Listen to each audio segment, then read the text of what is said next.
الحمد لله وكفى وسلام على عباده الذين اصطفى أما بعد أعوذ بالله من الشيطان الرجيم بسم الله الرحمن الرحيم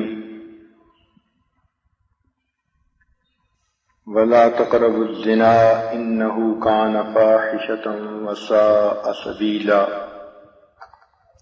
سبحان ربك رب العزة عما يصفون وسلام على المرسلين والحمد لله رب العالمين اللهم صل على سيدنا محمد وعلى آل سيدنا محمد وبارك وسلم اللهم صل على سيدنا محمد وعلى آل سيدنا محمد وبارك وسلم اللهم صل على سيدنا محمد وعلى آل سيدنا محمد وبارك وسلم۔ بچوں کی تربیت کے عنوان سے بات چیت ہو رہی تھی۔ جب بچے نوجوان ہو جاتے ہیں تو یہ زندگی کے ایک نئے مرحلے میں داخل ہوتے ہیں۔ ان کی اپنی سوچیں ہوتی ہیں، احساسات ہوتے ہیں، اپنے جذبات ہوتے ہیں۔ جس طرح ان کو کھانا پینا سونا اس کی ضرورت محسوس ہوتی ہے، اس طرح ان کو اپنی جنسی ضروریات کو پورا کرنے کی بھی ضرورت محسوس ہوتی ہے۔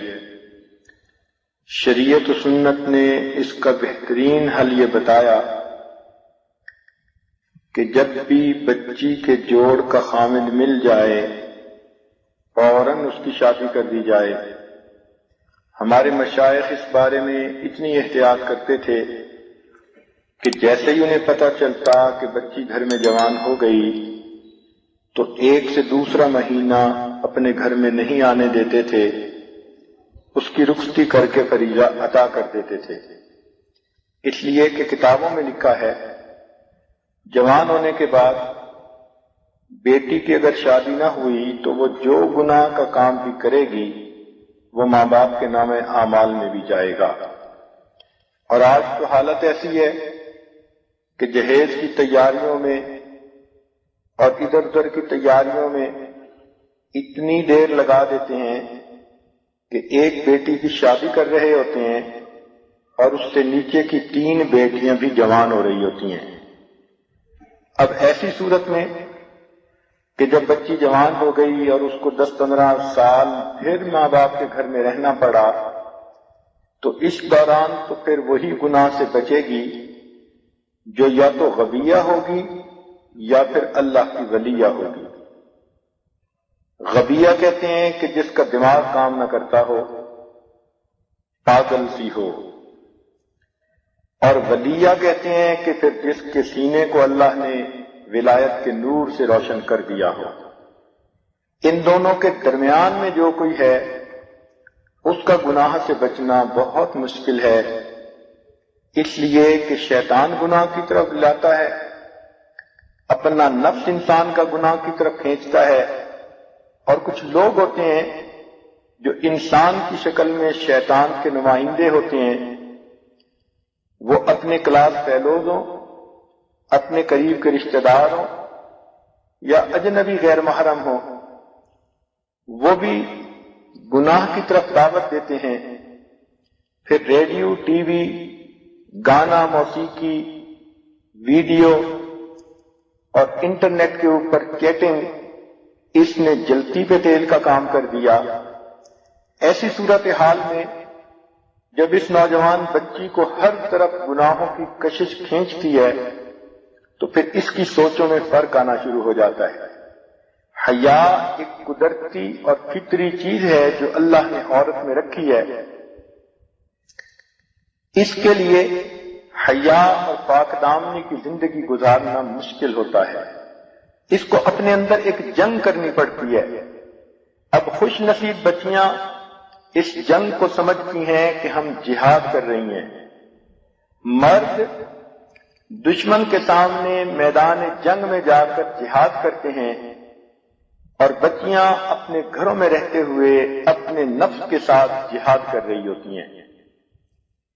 ان کو ادھر ادھر سے گناہ کی دعوتیں ملتی ہیں، مگر وہ سمجھتی ہیں کہ ہم نے اپنے ناموس کی حفاظت کر لی، اللہ کی نظر میں ہم فتح یاب ہوں گی۔ جس طرح مجاہد اگر جنگ میں فتح پائے تو غازی بنتا ہے، اسی طرح اگر بچی اپنے عزت و ناموس کی حفاظت کر گئی تو وہ اللہ کی نظر میں غازیہ ہوگی۔ تو مردوں کا جہاد میدان جنگ میں، عورت کا جہاد 24 گھنٹے اپنے گھر میں رہتے ہوئے اپنے نفس کے ساتھ۔ مرد کا جہاد کھلا ہوتا ہے، سب کے سامنے ہوتا ہے، نوجوان بچی کا جہاد چھپا ہوا ہوتا ہے، وہ کسی کو بتا بھی نہیں سکتی، کسی کو اپنے دل کے راز کھول بھی نہیں سکتی کہ کہاں کہاں سے شیطان اس پہ حملے کرتا ہے، نفس کہاں کہاں اس کو جال میں پھنسانے کی کوشش کرتا ہے۔ بس وہ اپنے رب کو کے سامنے فریاد کر سکتی ہے اور اپنے آپ کے ساتھ یہ جہاد کر سکتی ہے تاکہ وہ اس میں کامیاب ہو جائے۔ یہ بات ذہن میں رکھنا، عورت کی ہر غلطی معاف ہو جایا کرتی ہے، لیکن کردار کی غلطی کبھی معاف نہیں ہوا کرتی۔ اس لیے عورت کی تربیت میں اگر کوئی اور کمی رہ گئی کہ زبان دراز ہے، غصے کی تیز ہے، ضدی ہے، کام چور ہے، غافلہ ہے، سست ہے، اس قسم کی تمام اس کی کمزوریاں برداشت آسانی سے کر لی جاتی ہیں، لیکن اس کے کردار کی کمزوریاں برداشت کرنے پہ کوئی تیار نہیں ہوتا۔ اس لیے جوان بچیوں کے لیے اپنے عزت و ناموس کی حفاظت کرنا یہ سب سے بڑا کام ہے۔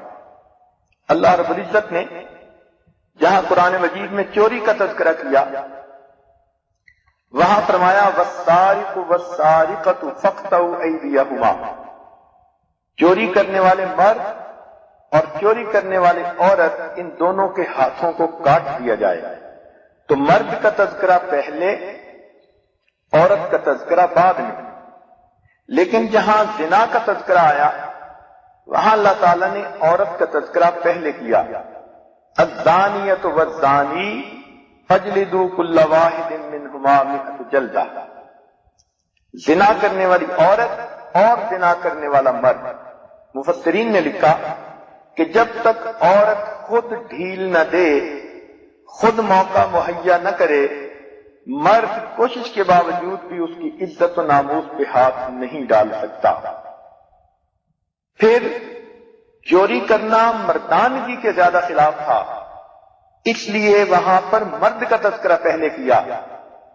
زنا کرنا حیا کے خلاف ہے اور حیا عورت میں زیادہ ہوتا ہے، اس لیے عورت کا تذکرہ پہلے کیا۔ لہذا جوان بچی کے لیے دنیا میں سب سے بڑا کام اپنی عزت کی حفاظت کرنا۔ اس کو یوں محسوس ہونا چاہیے کہ ہر غیر آدمی میری طرف لالچ کی نظر رکھتا ہے اور میں نے اپنے آپ کو خود بچانا ہے۔ جس طرح چراغ جل رہا ہو تو ہوا کے جھونکوں سے اسے خود بچایا جاتا ہے، نہیں بچائیں گے تو کوئی تھپیڑا آئے گا، چراغ گل کر جائے گا۔ اسی طرح بچی سمجھے کہ میرے عزت و ناموس کا چراغ جل رہا ہے، آندھیوں سے، ہواؤں سے اسے میں نے بچانا ہے، اگر میں نے غفلت کی تو کوئی تھپیڑا لگے گا اور میرے عزت کا چراغ گل ہو جائے گا۔ یہ عورت کا دنیا کے اندر رہتے ہوئے سب سے بڑا کام ہوتا ہے کہ وہ اپنے عزت و ناموس کی حفاظت کرے۔ اس لیے ایک نابینا کے بارے میں ایک واقعہ اس عاجز نے پہلے بھی سنایا کہ رات کا وقت تھا، اسے پانی لانے کی ضرورت پڑی کہیں دور سے۔ اس نے پانی کا گھڑا اپنے سر پہ رکھا اور لاتے ہوئے ایک ہاتھ میں اس نے چراغ جلا کر پکڑا ہوا۔ اب دیکھنے والے بڑے حیران، کہنے لگے آپ تو نابینا ہو، آپ کو اس روشنی سے فائدہ تو کوئی نہیں، آپ تو اپنے اندازے کے مطابق راستوں کے اوپر چلتے ہو، تو آپ کو تو روشنی کی ضرورت ہی نہیں۔ اس نے کہا بالکل ٹھیک ہے، مجھے روشنی کی ضرورت نہیں، لیکن رات کا اندھیرا ہے، آنکھوں والے جب اندھیرے میں چلتے ہیں تو ان کو صحیح پتہ نہیں چلتا، میں نے چراغ جلا کر اس لیے پکڑ لیا کہ کہیں کوئی آنکھوں والا مجھ سے نہ ٹکرائے اور اس کی وجہ سے میرا گھڑا نہ ٹوٹ جائے۔ تو اندھا کتنا سمجھدار تھا کہ اس نے چراغ اس لیے پکڑا تھا کہ دوسرے لوگ راستے کو دیکھیں اور مجھ سے مت ٹکرائیں، اس لیے کہ اگر ٹکرائیں گے تو نقصان تو میرا ہوگا۔ جوان عورت کو بھی یہی سوچ رکھنی چاہیے، اگر میں بے پردہ باہر نکلی، اگر کسی غیر محرم نے دیکھ لیا اور اس کی نظر میں فطور آ گیا، اگر میں نے کسی کے ساتھ تنہائی میں باتیں کی، اگر میں نے کسی کے ساتھ ٹیلی فون پر باتیں کرنی شروع کر دی اور ذرا سا بھی کسی کو موقع دیا تو عزت تو میری خراب ہوگی، دنیا کی بھی بدنامی اور اللہ کے ہاں کی بھی ناراضگی، اور میں اس جہاد میں پھر ناکام ہو جاؤں گی اور اپنے رب کو کیا منہ دکھاؤں گی۔ اس لیے اس کو ان باتوں کا خیال رکھنا چاہیے۔ ازواج مطہرات کے بارے میں آیا کہ اس بارے میں اتنا احتیاط کرتی تھیں کہ جب کبھی وہ صحن کے اندر فارغ بیٹھی ہوتی، کوئی تسبیح وغیرہ کر رہی ہوتی، تو کھلے صحن کی طرف چہرہ نہیں کرتی تھیں بلکہ دیوار کی طرف چہرہ کر کے بیٹھتی تھیں کہ ممکن ہے غلطی سے بھی کسی کی نظر پڑنے کا امکان نہ ہو۔ اب سوچئے کہ اپنے گھر میں بیٹھی ہوئی عورت صحن کی طرف چہرہ کر کے اس لیے نہیں بیٹھتی کہ ممکن ہے دروازہ کھلے یا کوئی اور ایسی صورت بن جائے، غلطی سے بھی کسی کی نظر نہ پڑے، تو وہ بیٹھتی بھی تھیں تو دیوار کی طرف اپنا چہرہ کر کے بیٹھتی تھیں تاکہ کسی کی نظر پڑنے کا سوال ہی پیدا نہ ہو۔ تو معلوم ہوا کہ یہ عورت کی ذمہ داری ہوتی ہے، فرض منصبی ہوتا ہے، اس کا دنیا میں رہتے ہوئے سب سے بڑا کام یہ ہوتا ہے کہ وہ اپنی عزت و ناموس کی حفاظت کرے۔ اگر اس کی عزت لٹ گئی تو اس کا سب کچھ لٹ گیا، اس کے پلے کچھ نہ بچا۔ اس لیے عورت کو اس معاملے میں ضرورت سے زیادہ محتاج ہونے کی ضرورت ہے۔ ایک اصول ذہن میں رکھ لیں، افسوس کے ساتھ مجھے کہنا پڑ رہا ہے کہ مرد ہمیشہ اپورچونسٹ ہوتے ہیں۔ یہ طے شدہ بات ہے، آزمائی ہوئی بات ہے، آپ کو اسے آزمانے کی ضرورت نہیں۔ اصول بنا لیں کہ مرد ہمیشہ موقع پرست ہوتے ہیں۔ عورت کے معاملے میں مرد 18 سال کا جوان ہو یا 80 سال کا بوڑھا ہو، سب کی حالت ایک جیسی ہوتی ہے۔ جب بے پردہ عورت نکلتی ہے، ایک ہی وقت میں اس کو جوان بیٹا بھی لالچ کی نظر سے دیکھ رہا ہوتا ہے اور اس کا سفید بالوں والا باپ بھی اس لڑکی کو لالچ کی نظر سے دیکھ رہا ہوتا ہے۔ عورت مرد کی ایک کمزوری ہے، اس لیے نبی اسلام نے فرمایا کہ مجھے اپنی امت کے مردوں پر سب سے زیادہ جس چیز کا خطرہ ہے وہ عورت کا فتنہ ہے۔ اس لیے یہ عورت کی ذمہ داری ہے کہ وہ اپنے آپ کو بچائے۔ شریعت نے مردوں کو بھی کہا وہ اپنی نگاہوں کا لحاظ کریں، خیال رکھیں۔ عورت کو بھی کہا کہ وہ بھی اپنی نگاہوں کا خیال رکھیں۔ آج کل کی جوان بچیاں سمجھتی ہیں کہ نظروں کو نیچے کرنا تو مرد کا کام ہے، وہ کیوں ہماری طرف دیکھتے ہیں، اور اس چیز کو بھول جاتی ہیں کہ ان میں بھی نفس ہے اور ان کے ساتھ بھی شیطان ہے۔ ان کی بھی نظر اگر غیر مرد پر پڑے گی تو ان کے فتنے میں بھی پڑنے کا خطرہ ہے۔ قرآن مجید نے گواہی دے دی، ذالک اطہر لقلوبکم وقلوبہن، کہ پردے میں رہو بیویو، یہ ان مردوں کے دلوں میں کے لیے بھی پاکیزگی کے لیے اچھا ہے اور تمہارے دلوں کی پاکیزگی کے لیے بھی اچھا ہے۔ تو دلوں کے بھید جاننے والے پروردگار نے فیصلہ فرما دیا کہ جب بھی انسان نظر کی کوتاہی کرتا ہے تو مرد کے اندر بھی اس سے گناہ آتا ہے، عورت کے دل میں بھی گناہ کے خیالات آتے ہیں۔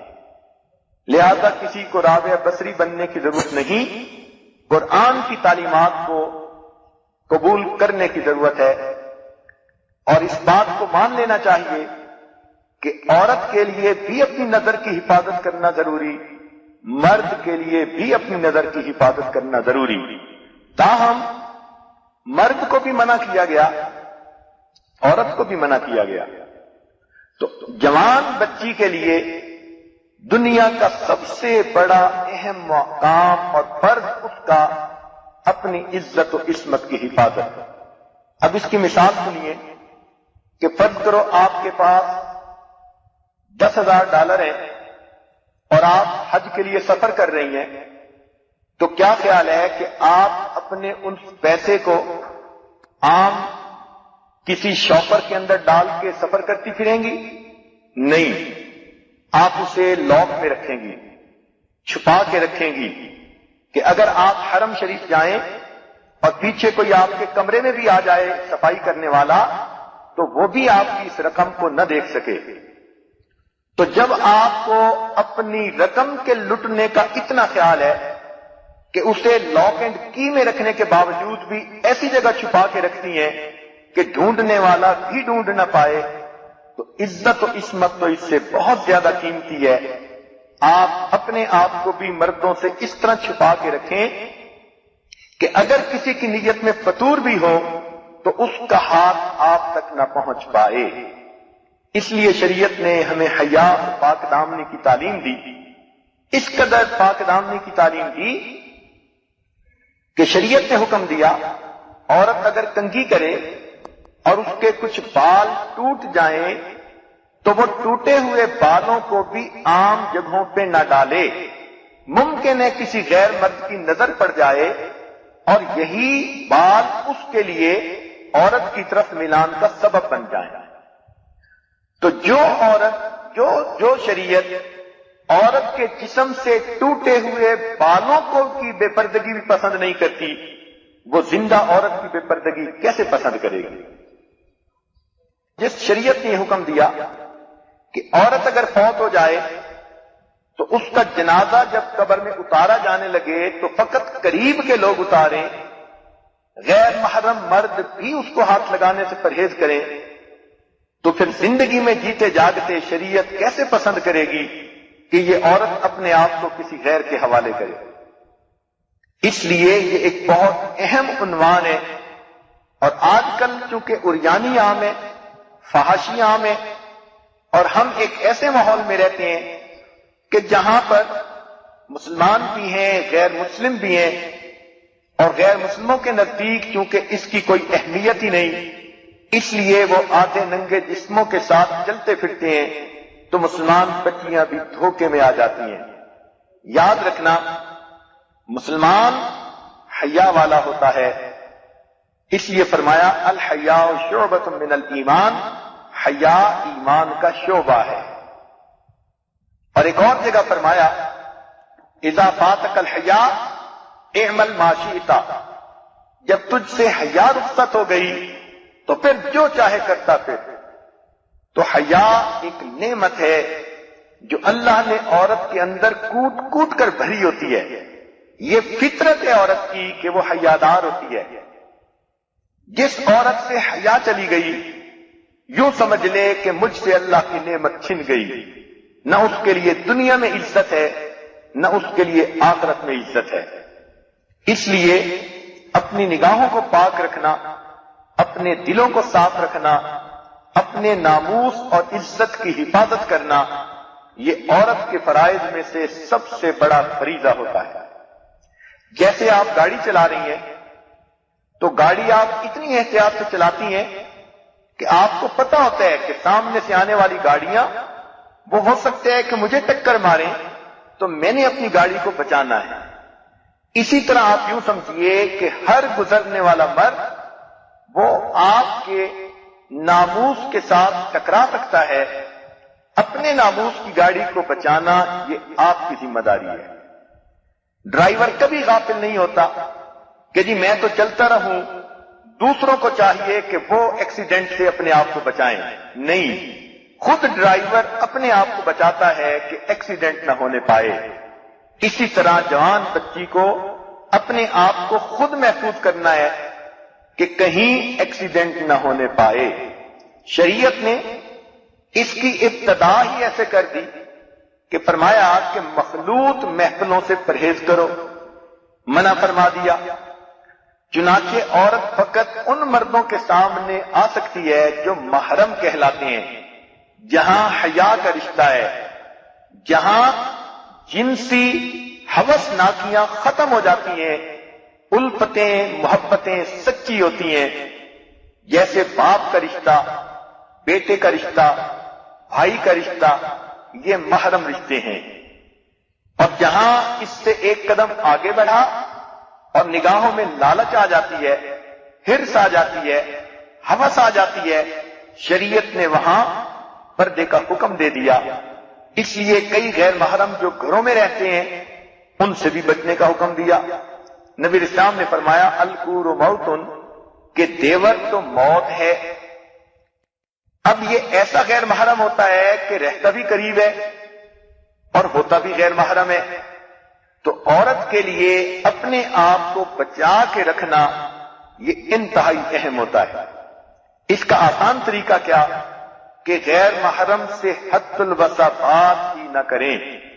بچیاں یہ دستور بنا لیں، اصول بنا لیں کہ انہیں غیر مرد سے بات کرنے کی ضرورت ہی پیش نہ آئے، موقع ہی نہ آئے غیر محرم سے بات کرنے کا۔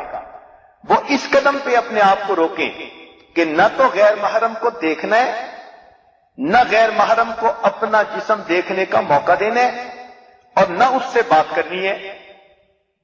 اس لیے کہ جب بات کرنے کا موقع ملتا ہے تو پھر شیطان کو درمیان میں فنکشن کرنے کا موقع مل جاتا ہے۔ ایک روایت میں آتا ہے کہ جب بھی کوئی غیر محرم ایک دوسرے سے بات کرتے ہیں، شیطان ان دونوں کے دلوں میں ایک دوسرے کی طرف رغبت پیدا کر دیتا ہے، ایک دوسرے کی طرف میلان پیدا کر دیتا ہے، تو شیطان کو درمیان میں کیٹلسٹ بن کر کام کرنے کا موقع مل جاتا ہے۔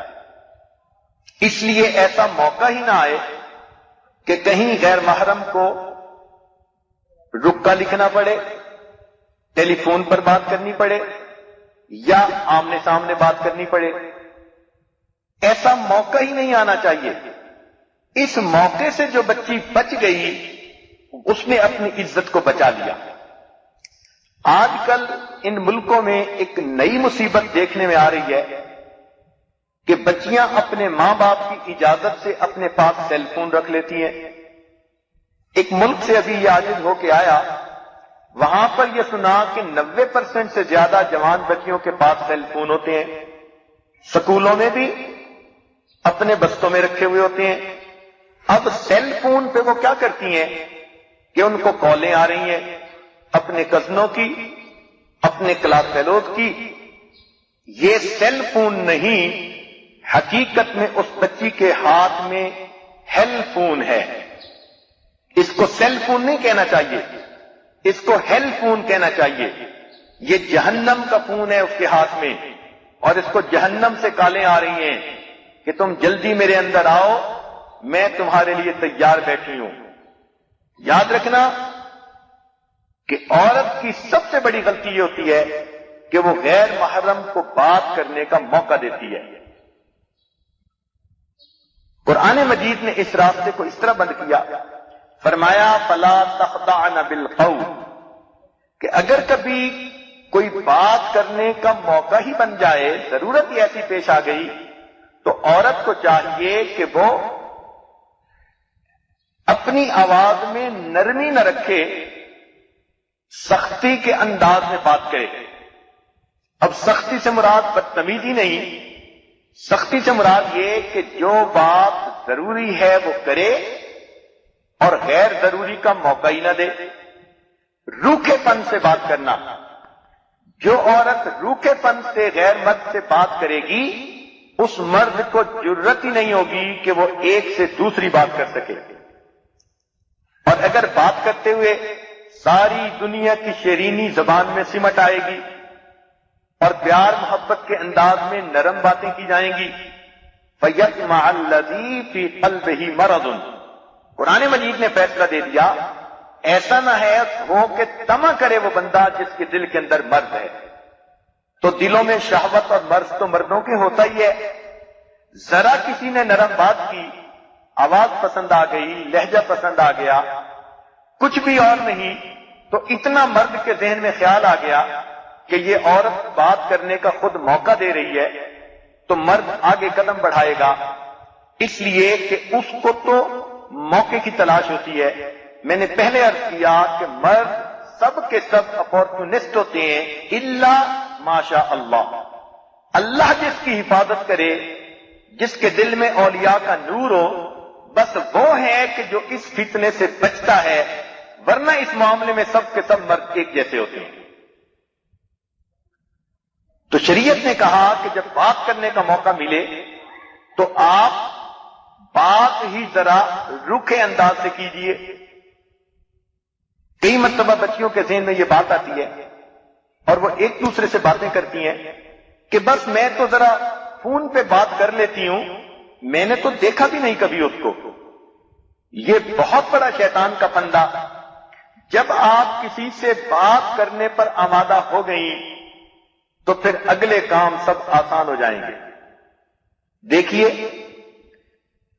پورے انبیاء میں کسی نے یہ دعا نہیں مانگی کہ اے اللہ میں آپ کو دیکھنا چاہتا ہوں، رب ارنی انظر الیک، اللہ میں آپ کو دیکھنا چاہتا ہوں، ملاقات کرنا چاہتا ہوں. صرف حضرت موسیٰ علیہ السلام ایسے ہیں کہ جنہوں نے قرآن پاک میں یہ فرمایا اے اللہ میں آپ کا دیدار کرنا چاہتا ہوں. کیوں؟ مفسرین نے اس کی وجہ لکھی کہ حضرت موسیٰ علیہ السلام کلیم اللہ تھے، ان کو اللہ تعالیٰ سے ہم کلامی کا موقع ملتا تھا، اور یہ دستور ہے کہ جب کسی کو ہم کلامی کا موقع ملے گا تو اگلا قدم ہوگا کہ ایک دوسرے کو دیکھنے کو دل کرے گا. تو قرآن سے یہ ثابت ہو رہی ہے بات. تو اگر آپ نے فون پر بات کرنے کی اجازت کسی کو دے دی تو اگلا قدم پھر ملاقات کا ہوگا،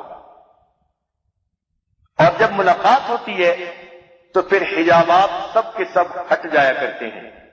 نہ تو خدا ہے نہ میرا عشق فرشتوں جیسا، دونوں انسان ہیں تو کیوں اتنے حجابوں میں ملیں.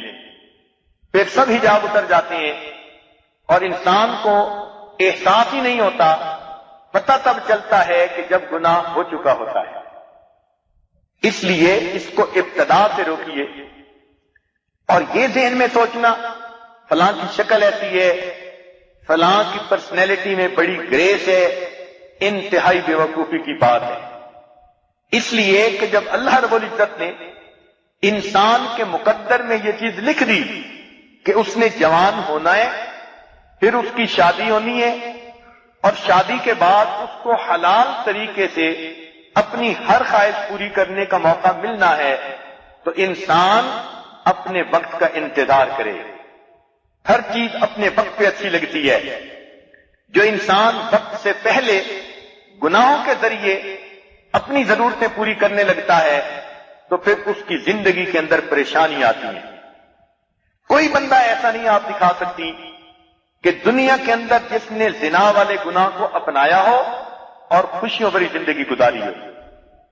بلکہ اگر یہ کسی سے بات کرنے بھی لگتی ہیں تو ہزار خطرے، بہن سے چھپاؤ، امی سے چھپاؤ، بھائی سے چھپاؤ، ابو سے چھپاؤ، کسی کو پتہ نہ چلنے پائے. ایک گناہ کیا کیا، ہر وقت کی مصیبت خرید لی. اب اس گناہ کو چھپانے کے لیے ان کو جھوٹ قدم قدم پہ بولنے پڑتے ہیں، بہانے بنانے پڑتے ہیں. بات چیت کا موقع نکالنے کے لیے یہ جھوٹ اور غلط بیانی کے ذریعے موقع پیدا کرتی ہیں. تو ایک گناہ ہے لیکن اس نے سینکڑوں گناہوں کے راستے کھول دیے، اور کئی مرتبہ تو جھوٹی قسمیں کھا جاتی ہیں اپنے عیبوں کو چھپانے کے لیے.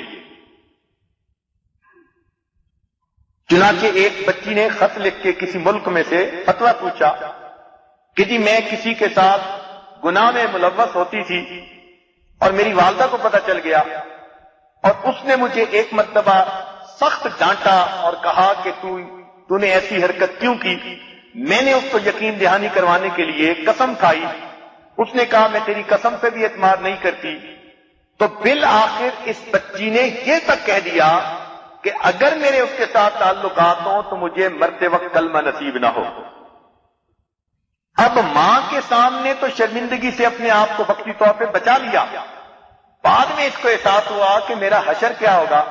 اب اس بچی نے خط لکھا، حضرت مجھے مسئلہ سمجھائیں، نہ میں دین کی رہی نہ دنیا کی رہی، میرا انجام کیا ہوگا؟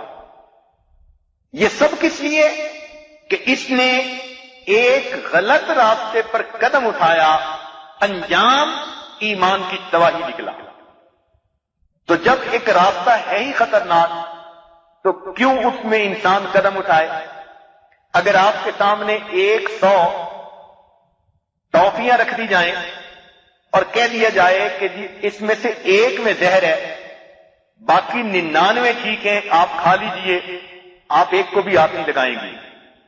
کیوں؟ آپ کہیں گی میری جان کا خطرہ۔ اے بیٹی، اگر تجھے جان کا خطرہ ہے، 1% بھی تو رسک نہیں لینا چاہتی، ان 100 ٹافیوں میں سے ایک بھی نہیں لینا چاہتی، جہاں تیری عزت کا خطرہ ہو وہاں تو کیوں رسک لیتی ہے اور کیوں قدم آگے بڑھاتی ہے؟ تو وہاں بھی تو ہمیں 100% محتاط ہونا چاہیے تاکہ میری عزت کی حفاظت رہے۔ قیامت کے دن اللہ تعالیٰ آپ سے پوچھیں گے کہ آپ نے اپنی عزت کی حفاظت کیوں نہ کی؟ اس لیے جوان بچیوں کو چاہیے کہ وہ محسوس کریں کہ ہمارے لیے زندگی میں ایک جہاد کا وقت ہوتا ہے، اور وہ کیا ہے؟ اپنے عزت و ناموس کی حفاظت کرنا۔ اس لیے جو عورت اپنی عزت و ناموس کی حفاظت کرے گی اور اس حفاظت کرتے ہوئے اس کو اگر موت بھی آ گئی تو شریعت نے کہا کہ جو لڑکی اپنی عزت کو بچاتے ہوئے موت آ جائے گی، اللہ تعالیٰ قیامت کے دن شہیدوں کی قطار میں کھڑا فرمائیں گے۔ تو اللہ رب العزت بھی تو بڑے قدردان ہے، اور ایک حدیث میں یہ فرمایا کہ اگر کسی کو کسی نے گناہ کی دعوت دی اور اس نے جواب میں کہا کہ میں اللہ سے ڈرتی ہوں اور گناہ کی طرف قدم نہ اٹھایا، اللہ تعالیٰ قیامت کے دن اس کو اپنے عرش کا سایہ عطا فرمائیں گے۔ اب یہ نعمتیں کیوں مل رہی ہیں؟ کہ اس نے اپنے آپ کو گناہوں سے بچایا۔ ایک بات اور بھی ذہن میں رکھیے اور اس کو اچھی طرح سمجھنے کی کوشش کیجیے کہ انسان کی زندگی کی ہر چیز کا ایک کوٹا ہے۔ سانسوں کا کوٹا کہ پوری زندگی میں کتنے سانس لینے ہیں، پھر انسان نے جتنے لقمے کھانے ہیں ان کا کوٹا، جتنے گھونٹ پانی پینے ان کا کوٹا، جتنے لمحے زندگی میں گزارنے ہیں ان کا کوٹا، ہر چیز کا ایک کوٹا متعین ہے۔ اسی طرح انسان کو اپنی زندگی میں کتنی مرتبہ اس کی جنسی ضرورتیں پوری ہوں گی اس کا بھی ایک کوٹا ہے۔ اب جس نے شریعت کی حدود سے باہر قدم نکال کے اس کو پورا کرنے کی کوشش کی، اس کے نتیجے میں اللہ رب العزت اس کو حلال ضروریات سے محروم فرما دیں گے۔ پھر نتیجہ کیا نکلتا ہے کہ روتی پھرتی ہیں، خاوند ہماری طرف توجہ نہیں دیتا، پھر کہتی ہیں کہ جی ہم کیا کریں، زندگی میں خوشیاں نہیں ہیں، خاوند اچھے انداز سے بولتا نہیں۔ اس لیے کہ جب آپ نے شریعت کی حدود کو کراس کر کے غیر سے محبت حاصل کرنے کی کوشش کی، اللہ نے اس کی وجہ سے تمہیں جائز محبت سے محروم فرما دیا۔ تو اس لیے یہ چیز بہت ڈرنے کی ہے، اس کا تعلق خوف خدا کے ساتھ ہے۔ جس کے دل میں اللہ کا خوف ہوگا وہ اپنی عزت کی حفاظت کرے گی اور بدتی لذتوں کے اوپر نظر کرنے کی بجائے ہمیشہ ہمیشہ کی آخرت کی لذتوں پر نظر رکھے گی اور اللہ کے ہاں سرخروئی ہوگی۔ ایک انسان کی خاطر، اور وہ بھی جو گناہ کی طرف بلاتا ہے، قیامت کے دن انسان حسرت اور افسوس کرے گا، یا لیتنی اتخذت مع الرسول سبیلا، یا ویلتا لیتنی لم اتخذ فلانا خلیلا، اے کاش میں نے فلاں کے ساتھ دوستی نہ کی ہوتی، لقد اضلنی عن الذکر بعد اذ جاءنی وکان الشیطان للانسان خذولا۔ تو اس لیے دنیا میں بھی ایسے لوگ کبھی وفا والے نہیں ہوتے۔ ایک اصول عرض کر دوں، عورتوں کو چاہیے کہ توجہ سے سنیں کہ جب کسی مرد کو کسی غیر عورت نے، لڑکی نے اپنے قریب آنے کا موقع دیا تو اگرچہ وہ مرد بہانے بناتا ہے، میں شادی کر لوں گا، میں اپنانا چاہتا ہوں، یہ سب بکواس ہوتی ہے، یہ گناہ کرنے کا موقع تلاش کرنے کی بہانے ہوتے ہیں۔ ہر مرد یہی کرتا ہے جو بھی کسی کو گناہ کی طرف بلاتا ہے، کیونکہ اس کو پتہ ہے کہ اگر میں ڈائریکٹ کہوں گا کہ میں آپ کی عزت خراب کرنا چاہتا ہوں تو کوئی بھی میری طرف آنکھ اٹھا کے نہیں دیکھے گی۔ تو ہر مرد جب بھی کسی غیر عورت کی طرف قدم اٹھائے گا تعریفیں کرے گا۔ وہ تعریفیں اس کی نہیں کر رہا ہوتا، وہ تعریفوں کے ذریعے اس کو اپنے سے مانوس کر رہا ہوتا ہے۔ اس کے دل میں اس کی تعریفیں نہیں ہوتی، وہ حقیقت میں مطلب نکالنا چاہتا ہے تو وہ ہمیشہ تعریفیں کرے گا، حتیٰ کہ وہ اس کی غلطیوں کو بھی اچھائیاں ثابت کرے گا۔ اور پھر دوسری بات کہ وہ یہ کہے گا کہ میں اپنانا چاہتا ہوں، میں زندگی کا ساتھی بنانا چاہتا ہوں۔ اس سے بڑا جھوٹ شاید کوئی نہیں ہو سکتا، اس لیے کہ جب وہی بچی اس کے قریب آ جائے گی، اس پر اعتماد کر لے گی، اپنا مطلب نکالنے کے بعد یہ پھر بہانہ بنا دے گا، میری امی نہیں مانتی، میرے ابو نہیں مانتے، میرے گھر والے نہیں مانتے، میں تو چاہتا ہوں اپناؤں لیکن کیا کروں، گھر والے نہیں آمادہ ہوتے، اس لیے یہ نوجوان اس سے شادی کبھی نہیں کرے گا۔ یاد رکھنا، جس نوجوان نے کنواری بچی کے ساتھ تعلقات جوڑ لیے وہ اس کے ساتھ شادی ہرگز نہیں کرے گا۔ کیوں؟ ہم نے نوجوانوں سے جو گناہگار تھے توبہ کرنے آئے، ہم نے ان سے یہ بات پوچھی کہ آپ لوگوں نے کیوں اس سے شادی نہ کی جب اس سے موقع مل گیا؟ ساری زندگی قسمیں کھا کھا کے ان کو یقین دہانیاں کرواتے رہے۔ انہوں نے صاف بتایا کہ ہمارے ذہن میں یہ بات تھی کہ جب اس لڑکی نے کنوارے پن میں ہمارے ساتھ ناجائز تعلقات بنا لیے تو جب یہ ہماری بیوی بنے گی تو ہماری بیوی ہوگی، گھر ہمارا بسائے گی، ممکن ہے دل میں کسی اور کو بسائے گی۔ تو مرد کے دل میں یہ بات آ جاتی ہے کہ جو لڑکی ناجائز طریقے سے میرے ساتھ تعلق رکھ سکتی ہے وہ کل میری بیوی ہو کر دوسروں سے ناجائز تعلق کیوں نہیں رکھ سکتی؟ لہذا اس وجہ سے یہ گناہ تو کر لیتے ہیں مگر شادی کرنے پہ آبادہ نہیں ہوتے۔ اس لیے بچی کو چاہیے کہ وہ ایسی باتوں پہ نہ دھیان دے اور نہ ایسی باتوں پہ اعتماد کرے، یہ جھوٹ ہوتا ہے، 100% جھوٹ ہوتا ہے اور دوسرے کو شیشے میں اتارنے کا طریقہ ہوتا ہے۔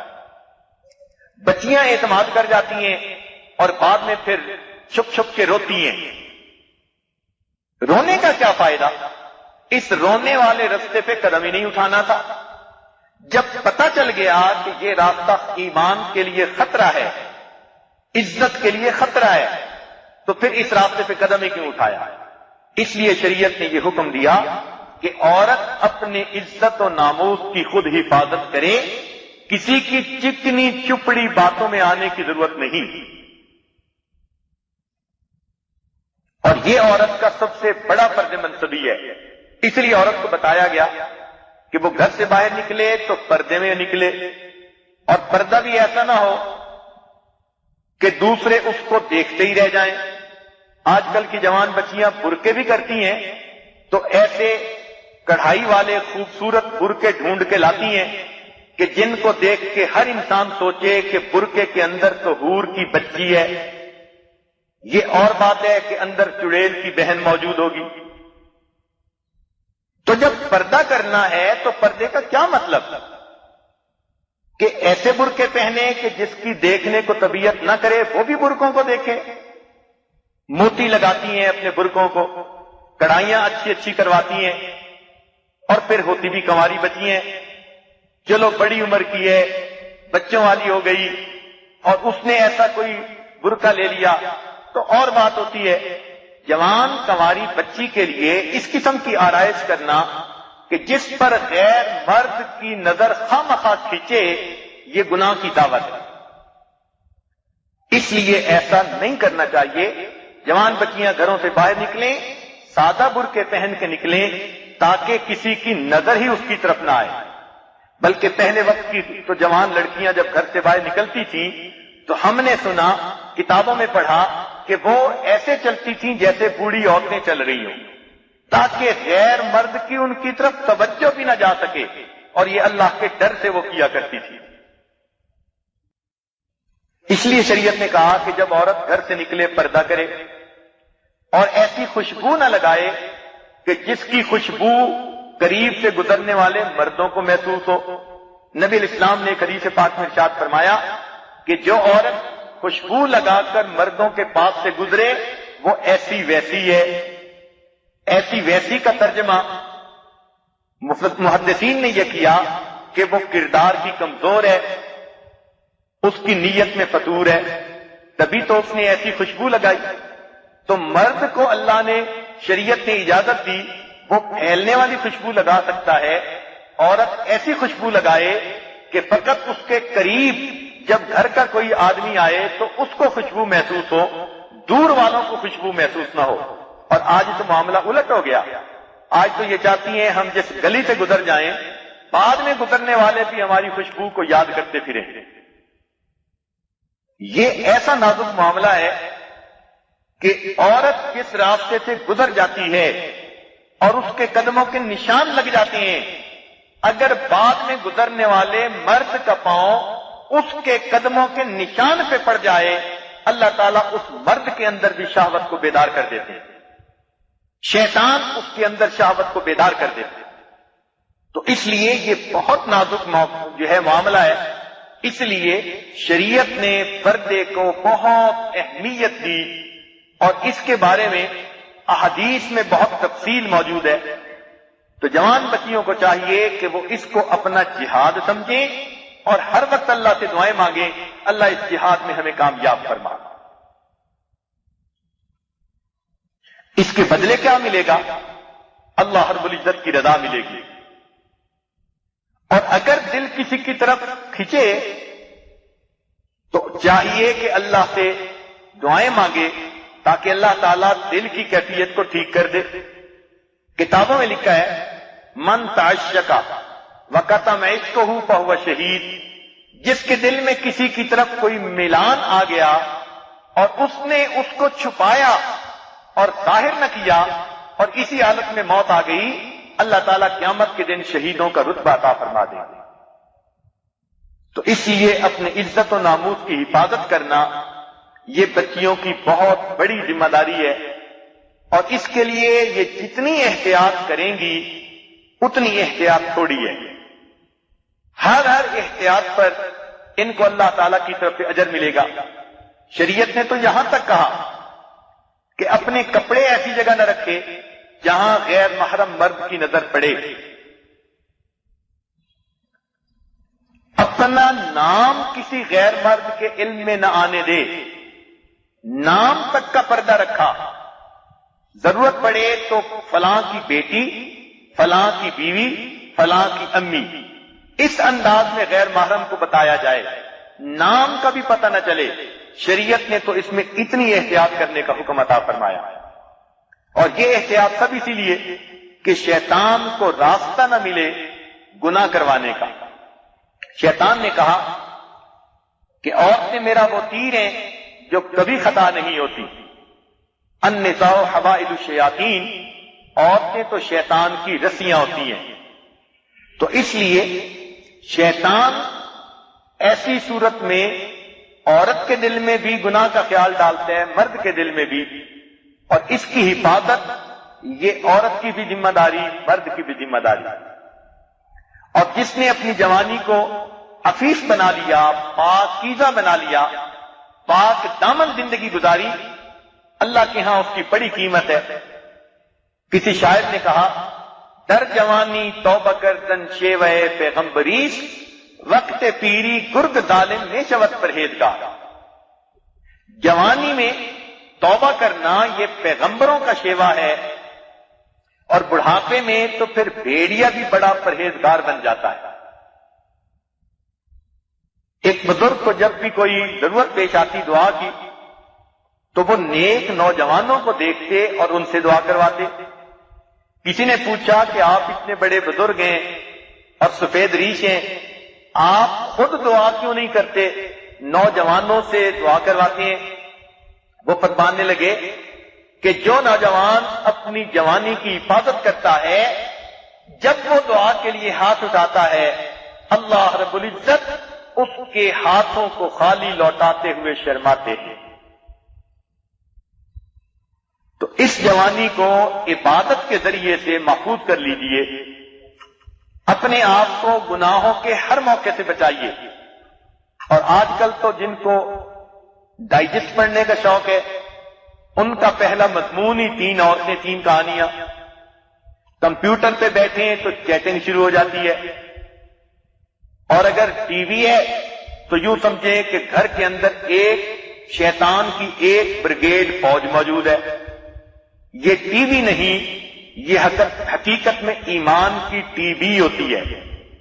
تو جس گھر میں ٹی وی ہے، عزتیں کہاں محفوظ ہوتی ہیں؟ بچے ماں باپ کے ناک کے نیچے دیا جلاتے ہیں اور ان کو نہیں پتہ چلنے دیتے کہ وہ کیا کر رہے ہیں۔ ایسی ایسی ترکیبیں گھڑتے ہیں، ایسی پلاننگ کرتے ہیں کہ کانوں کان خبر نہیں ہوتی۔ شریعت نے تو حکم دیا کہ دائیں ہاتھ سے تم صدقہ اس طرح دو کہ بائیں ہاتھ کو پتہ نہ چلے، اور آج کل کے لوگ دائیں ہاتھ سے اس طرح گناہ کرتے ہیں کہ بائیں ہاتھ کو پتہ نہیں چلنے دیتے۔ مگر کب تک؟ لوگوں سے تو چھپا لیں گے، اللہ کریم جو دلوں کے بھید جاننے والا ہے اس سے تو نہیں چھپا سکیں گے۔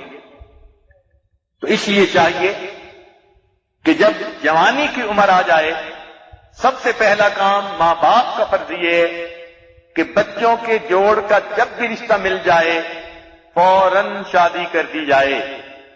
کئی گھروں میں تو نکاح بھی ہوتا ہے اور ماں باپ انتظار میں ہوتے ہیں، ہم نے نیا مکان بنانا ہے، جب مکان بن جائے گا پھر ہم بچوں کی شادی کریں گے۔ ایسے ماں باپ ان بچوں کے گناہوں کی وجہ سے قیامت کے دن جہنم کے عذاب میں جلیں گے۔ خود بوڑھے ہو جاتے ہیں اور یہ سمجھتے ہیں کہ جیسے بڑھاپے میں اب ہماری سوچیں پختہ ہو گئیں، ایک دوسرے کے بارے میں ہمارے دلوں میں کوئی ایسی بات نہیں ہوتی، شاید جوان بچوں کی سوچ بھی ایسی ہے۔ عطا اللہ شاہ صاحب بخاری رحمت اللہ علیہ نے ایک گھر میں مہمان تھے تو ان کے پتہ چلا کہ گھر میں جوان بیٹی ہے، تو انہوں نے مشورہ دیا کہ اس بچی کا جلدی نکاح کر دو۔ تو اس کی ماں کہنے لگی کہ ابھی تو میری بچی کے منہ سے دودھ کی بو آتی ہے، ابھی میں شادی کر دوں؟ انہوں نے کہا اماں شادی کر دو، اس لیے کہ دودھ خراب ہو گیا تو پھر اسے کتے ہی پئیں گے، انسان اسے نہیں پئیں گے۔ تو پتہ نہیں کیوں انتظار میں ہوتے ہیں کہ بچوں کی عزتیں خراب ہوں گی پھر ان کے شادیاں کریں گے۔ نہیں، شریعت نے حکم دیا ہم پہلے ہی اس فریضے سے فارغ ہو جائیں تاکہ یہ اپنے گھر کی ہو کر عزت و ناموس کی حفاظت کر کے اپنی زندگی گزارے۔ اور جس بچی کو اللہ نے خامن دے دیا، گھر دے دیا، اولاد دے دی، خوش نصیب بچی ہے، اب اس کو چاہیے کہ وہ کسی کی طرف آنکھ اٹھا کے ہی نہ دیکھے، ایسا نہ ہو کہ اللہ کی نعمتیں اس سے چھن جائیں۔ اس لیے عزت و ناموس کی حفاظت یہ عورت کا سب سے بڑا فرض منصبی ہے۔ اللہ تعالیٰ نے آنکھوں کی پردے کا جو حکم دیا تو آپ کو پتہ ہے کہ آنکھوں کا پردہ اللہ نے کتنا چھوٹا اور کتنا تیز رفتار بنایا کہ دنیا میں پلک چھپکنا ایک مثال بن گئی۔ مختصر وقت میں اللہ تعالیٰ نے آنکھ ایسی بنائی کہ پلک کا پردہ گرتا ہے اور آنکھ بند ہو جاتی ہے۔ اگر یہاں پر کوئی لانگ ایکٹنگ یا سلو ایکٹنگ پردہ ہوتا تو لوگ بہانہ بنا دیتے، اللہ میں نے اس سے نگاہ بند کرنے کا ارادہ کیا تھا، کرتے کرتے اس پر نظر پڑ گئی تھی۔ تو اللہ تعالیٰ نے پورے جسم میں سب سے زیادہ جلدی حرکت کرنے والی چیز انسان کی آنکھوں کی پلکیں بنائی ہیں، تاکہ کل قیامت کے دن اپنی آنکھوں کو بند کرنے کے بارے میں یہ کوئی بہانہ نہ بنا سکے۔ سیدہ صدیقہ رضی اللہ عنہا فرماتی ہیں کہ میں نے نبی علیہ السلام کی آنکھوں میں وہ حیا دیکھی کہ جو میں مدینہ کی کنواری لڑکیوں کی آنکھوں میں بھی نہیں دیکھا کرتی تھی۔ ایک حدیث پاک میں فرمایا نبی علیہ السلام نے، لا ایمان لمن لا غیرت لہ، جس شخص کے اندر غیرت نہیں اس کے اندر ایمان ہی نہیں۔ اور ایک اور حدیث میں ارشاد فرمایا، انا اغیر ولد آدم، میں اولاد آدم میں سب سے زیادہ غیور ہوں، واللہ اغیر منی، اور اللہ مجھ سے بھی زیادہ غیور ہیں۔ اسی لیے حدیث پاک میں فرمایا گیا کہ کسی مرد اور عورت کو زیب نہیں دیتا، اجازت نہیں کہ وہ غیر محرم ہو اور ایک جگہ تنہائی میں بیٹھیں۔ ہمارے مشائخ نے فرمایا کہ اگر حسن بصری جیسا استاد ہو اور رابعہ بصری جیسی شاگردہ ہو اور دونوں ایک دوسرے کو قرآن پڑھائیں، تب بھی اگر وہ تنہائی میں بیٹھیں گے شیطان ان کو گناہ کا مرتکب کروا دے گا۔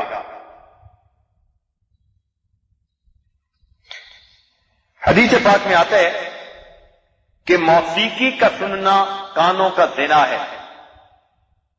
ایک حدیث میں فرمایا گیا، میں آلات موسیقی کو توڑنے کے لیے دنیا میں آیا ہوں۔ اور ایک حدیث پاک میں فرمایا گیا کہ موسیقی کے سننے سے دل میں گناہ کی خواہش اس طرح ابھرتی ہے جیسے بارش کے ہونے سے زمین کے اندر گھاس اگاتی ہے۔ اس لیے جن بچیوں کو گانے سننے کی شوق ہو، حقیقت میں یہ شوق ان کو گناہ کی طرف لے جانے والا شوق ہے، اس لیے اپنے آپ کو موسیقی سے بچائیں۔ شریعت نے تو یہاں تک کہا کہ جو بے پردہ پھرنے والی عورت فاسقہ ہو، پردہ دار عورت کو چاہیے کہ اس سے بھی اپنے آپ کو پردے میں رکھے، اس لیے کہ بے پردہ فاسقہ عورت بھی غیر محرم مرد کے حکم میں ہے۔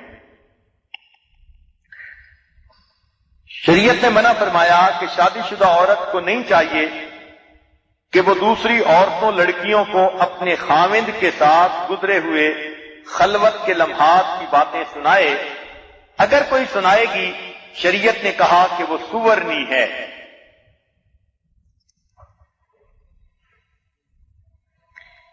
ایک مرتبہ نبی علیہ السلام کی محفل میں بات چلی کہ سب سے بہترین عورت کون ہے؟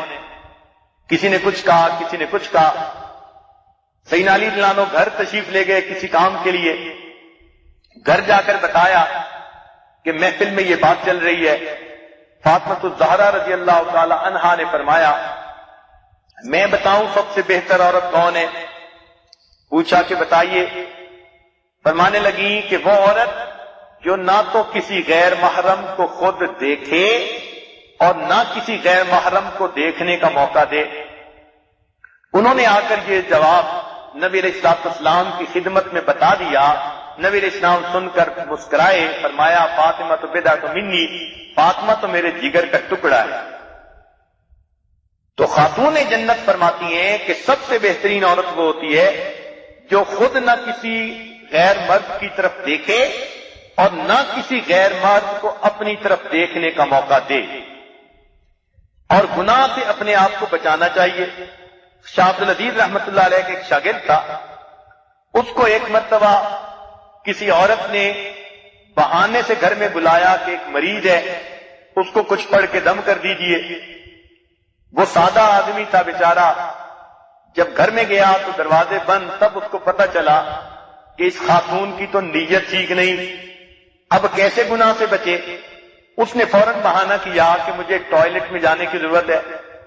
چنانچہ وہ ٹوائلٹ میں چلا گیا، وہاں جا کر جو گندگی پڑی ہوئی تھی اس نے وہ گندگی اپنے جسم سے مل لی۔ جب باہر نکلا تو بو کے بھبکے اٹھ رہے تھے۔ جب اس عورت کے قریب آیا اتنی بو آ رہی تھی، اس نے کہا مجھے کیا پتا تم اتنے کمینے اور اتنے بے وقوف انسان ہو، دفع ہو جاؤ یہاں سے۔ چنانچہ دروازہ کھولا، اس نے اپنا ایمان بچایا، نکل آیا۔ اب رو رہا تھا کہ کہیں راستے میں لوگوں کو بو آئی تو میں کیا جواب دوں گا؟ سیدھا مدرسے میں پہنچا، وہاں جا کر غسل خانے میں کپڑے بھی پاک کیے، دھوئے، غسل بھی کیا، اور گیلے کپڑے پہن کر حضرت کے درس کے اندر آ کر پیچھے بیٹھ گیا۔ یہ کبھی لیٹ نہیں آیا تھا، اس دن لیٹ ہو گیا۔ تھوڑی دیر کے بعد حضرت نے درس دینے کے دوران رک کر پوچھا، ارے تم میں سے اتنی تیز خوشبو لگا کر آج کون آیا؟ لڑکوں نے جب ادھر ادھر دیکھا، ایک لڑکے نے بتایا کہ جی یہ جو نیا لڑکا آیا ہے نا ابھی دیر سے، اس نے خوشبو لگائی ہوئی ہے۔ حضرت نے قریب بلایا، فرمایا کہ تم نے اتنی تیز خوشبو کیوں لگائی؟ جب بار بار پوچھا تو بتانا پڑا، اس کی آنکھوں میں سے آنسو آ گئے۔ اس نے واقعہ سنایا، کہنے لگا حضرت میں نے تو اپنے دامن کو بچانے کے لیے، عزت کو بچانے کے لیے اپنے جسم پر گندگی کو لگایا تھا، لیکن اب میں نہا بھی چکا، دھو بھی چکا، جہاں جہاں گندگی لگائی تھی میرے جسم کے ان حصوں سے خوشبو آ رہی ہے۔ چنانچہ جب تک یہ نوجوان زندہ رہا اس کے جسم سے مشک کی خوشبو آتی رہی۔ کتابوں میں لکھا ہے اسی وجہ سے ان کا نام خواجہ مشکی پڑ گیا تھا۔ تو لوگ انہیں خواجہ مشکی کہتے تھے کہ جہاں جہاں گناہ سے بچنے کے لیے انہوں نے گندگی لگائی تھی ان کے ان جسم کی جگہوں سے خوشبو آیا کرتی تھی۔ تو اللہ رب العزت فرماتے ہیں، اس لیے حدیث پاک میں آتا ہے کہ نبی اسلام نے فرمایا کہ جس نے غیر محرم سے اپنی نظر کی حفاظت کی اس کو اللہ رب العزت عبادت میں لذت عطا فرماتے ہیں۔ اور یہ بھی ذہن میں رکھیے کہ خوبصورت عورت کو دیکھنے سے آنکھیں خوش ہوتی ہیں، لیکن خوبصورت عورت کو دیکھنے سے دل خوش ہوتا ہے۔ تو صورت کو سنوارنے کی بجائے اپنی سیرت کو سنواریے۔ میں تو بچیوں کو کہا کرتا ہوں کہ قد اونچے ہیل کے جوتے کے بغیر بھی بڑا نظر آ سکتا ہے اگر عورت کی شخصیت کے اندر بلندی ہو۔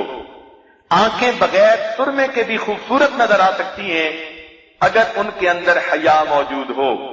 پلکیں بغیر مسکارے کے بھی دل فریب ہو سکتی ہیں اگر شرم سے جھکی ہوئی ہوں۔ پیشانی بغیر بندیا کے بھی پرکشش ہو سکتی ہے اگر اس کے اوپر سجدوں کے نشان ہوں۔ تو عورت کے پاس تو اس کے سب سے قیمتی دولت اس کا اپنا عزت و ناموس ہوتا ہے۔ انگریزی کا ایک فکر ہے، if wealth is lost, nothing is lost. If health is lost, something is lost. And if character is lost, then everything is lost. So people feel that character is not a precious thing, but you can buy most precious thing of the world with the help of your character. یہ بات ذہن میں بٹھا لینا، ساری دنیا مل جائے یہ تلوار کا مقابلہ تو کر سکتی ہے، کردار کا مقابلہ نہیں کر سکتی۔ اپنے کردار کو بنائیے۔ مجدد ثانی رحمت اللہ علیہ فرماتے ہیں آنکھ بگڑنے سے دل کی حفاظت مشکل ہے، اور دل کے بگڑنے کے بعد شرمگاہ کی حفاظت مشکل تر ہے۔ اور عقل مند لوگ وہ ہوتے ہیں جو دوسروں کی غلطیوں سے سبق سیکھتے ہیں، جبکہ بیوقوف لوگ وہ ہوتے ہیں جو اپنی غلطیاں کرتے ہیں پھر ان کو دھکے پڑتے ہیں تب ان کو سمجھ آتی ہے بات۔ اصولی بات یہ ہے کہ حسن ہی عورت کی تباہی کا ذریعہ بنتا ہے۔ عورت پر جتنی بھی آفتیں آتی ہیں سب کی سب اس کے حسن کی وجہ سے آتی ہیں۔ اس لیے شریعت نے مردوں کو کہا کہ تم شریر عورتوں سے بے کنار رہو، اور اگر بھلی عورتیں بھی ہوں تو ان سے ہوشیار رہو۔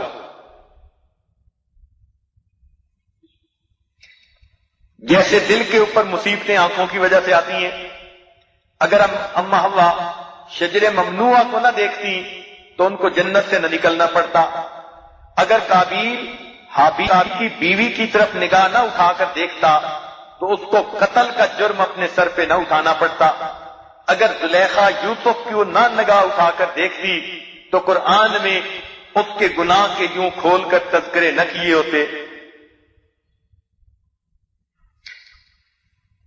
اور یہ جو لوگ کہتے ہیں نا جی کہ فلاں کی شکلی پرسنالٹی اچھی لگی، یہ سب بکواس ہوتا ہے۔ حقیقت میں تو محبت ہوتی ہے جو انسان کی نیکی کی وجہ سے ہوتی ہے۔ چہرے کی زیبائش یہ تو عارضی چیز ہے۔ آج جو بچی جوان العمر ہے اور اس کے چہرے پہ جوانی کی خوبصورتی ہے، ایک دو بچے ہونے کے بعد اس کے چہرے کی جاذبیت وہ نہیں رہتی، اور جب ذرا اور عمر گزر جاتی ہے پھر تو اور ہی انسان کی شکل صورت ہو جاتی ہے۔ تو اگر خامد کو فقط عورت کی خوبصورتی کی وجہ سے اس کو تعلق ہوگا تو پھر چند سالوں کے بعد تو وہ کسی اور کو ڈھونڈنا شروع کر دے گا۔ اس لیے اچھی زندگیوں کی بنیاد حسن ظاہری نہیں ہوتا، حسن باطنی ہوا کرتا ہے، اچھے اخلاق ہوا کرتے ہیں۔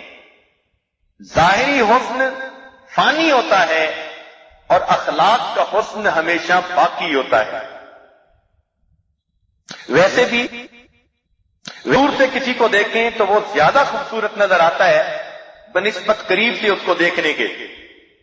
اگر دور سے کسی کی آواز سنیں زیادہ دلکش محسوس ہوتی ہے بنسبت قریب سے سننے کے۔ تو کیا حسن کی حقیقت فاصلہ ہے کہ انسان فاصلے سے رہے تو حسن محسوس ہوتا ہے اور قریب آئے تو حسن ختم ہو جاتا ہے؟ اور یہ بھی دیکھا کہ انسان گناہ کرنے سے پہلے تو بڑا بہادر بنتا ہے، لیکن جب گناہ کر بیٹھتا ہے تو پھر اتنا بزدل بنتا ہے کہ پھر اس کو چھپانے کے لیے جھوٹ بولتا پھرتا ہے۔ شہوت وہ شیرینی ہے جو چکھنے والے کو ہلاک کر دیتی ہے، اور اصول یہ ہے کہ محبت اور عداوت کبھی چھپی نہیں رہ سکتی۔ جو انسان یہ سمجھے کہ محبت کروں گا اور چھپی رہے گی، یا میری دشمنی ہے اور چھپی رہے گی، وہ انسان بے وقوف انسان ہے۔ محبت اور عداوت ایسی چیزیں ہیں یہ کبھی نہیں چھپ سکتی۔ شہوت کی ابتدا چھوٹے کیڑے کی طرح ہوتی ہے، اس کو مارنا آسان ہوتا ہے، اور شہوت کی انتہا پھنکارنے والے اژدہے کی طرح ہوتی ہے، یہ خود انسان کو ہڑپ کر جاتا ہے۔ اس لیے حسن ظاہری کو بڑھانے کی بجائے حسن باطنی اور حسن اخلاق کو بڑھانے کی ضرورت ہے۔ جس طرح کانٹوں کے اوپر پھول ہو تو شاخ کو خوبصورت بنا دیتا ہے، اسی طرح جس گھر کے اندر کوئی نیک عورت ہو وہ اس گھر کو خوبصورت بنا دیتی ہے، اس گھر کو باعزت بنا دیتی ہے۔ اور ایک بات ذہن میں رکھیے کہ انسان کو ہر چیز سے خوشی ہوتی ہے، لیکن جتنی خوشی اپنے آپ سے جیت کر ہوتی ہے اتنی خوشی کبھی نہیں ہوا کرتی۔ یہ بات پھر سنیے گا اور دل میں بٹھا لیجیے گا کہ انسان کو ہر چیز سے خوشی ہوتی ہے، لیکن جتنی خوشی اپنے آپ سے جیت کر ہوتی ہے اتنی خوشی پھر کبھی نہیں ہوا کرتی۔ اس لیے نوجوان بچیوں کو چاہیے اپنے آپ سے جیت کر زندگی کو خوشیوں والی بنا دیں اور اپنے رب کے سامنے سرخرو ہو جائیں۔ ایک بات سن کر یہ بات مکمل کر دی جائے گی، سنا کر بات مکمل کر دی جائے گی۔ حدیث پاک میں آتا ہے، اور میں سند کے ساتھ یہ بات کہہ رہا ہوں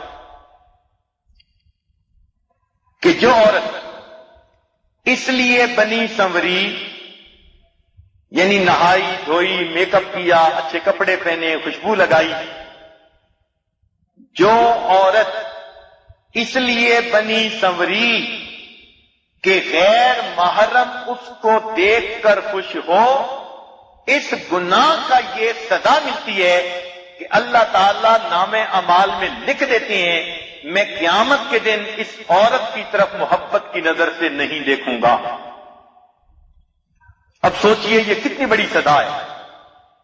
پھر سن لیجئے، جس عورت نے اس لیے آرائش اختیار کی، جو عورت اس لیے بنی سنوری کہ غیر مرد مجھے دیکھ کر خوش ہو، اللہ تعالیٰ اس کے نام اعمال میں لکھوا دیتے ہیں کہ قیامت کے دن اس عورت کی نظر میں محبت کی نظر سے نہیں دیکھوں گا۔ اس لیے اپنے آپ کو غیر مردوں کی نظر سے بچائیے، اپنے عزت و ناموس کی حفاظت کیجیے۔ اللہ رب العزت ہم سب کا مددگار بن جائے اور ہمیں پاک دامنی کی زندگی گزارنے کی توفیق نصیب فرمائے، اور جو گناہ اب ہو چکے ان پر سچی توبہ کر لیجئے کہ توبہ کے دروازے کھلے ہیں۔ موت سے پہلے کسی نے کوئی بھی گناہ کیا ہو اللہ تعالیٰ اس کے گناہوں کو معاف اللہ دیتے ہیں۔ وہ تو اتنے کریم ہیں کہ بنی اسرائیل کی ایک طوائف تھی جس نے سینکڑوں مردوں سے زنا کروایا تھا، اس نے ایک پیاسے کتے کو پانی پلا دیا تھا، اللہ نے اس کے گناہوں کو معاف فرما دیا۔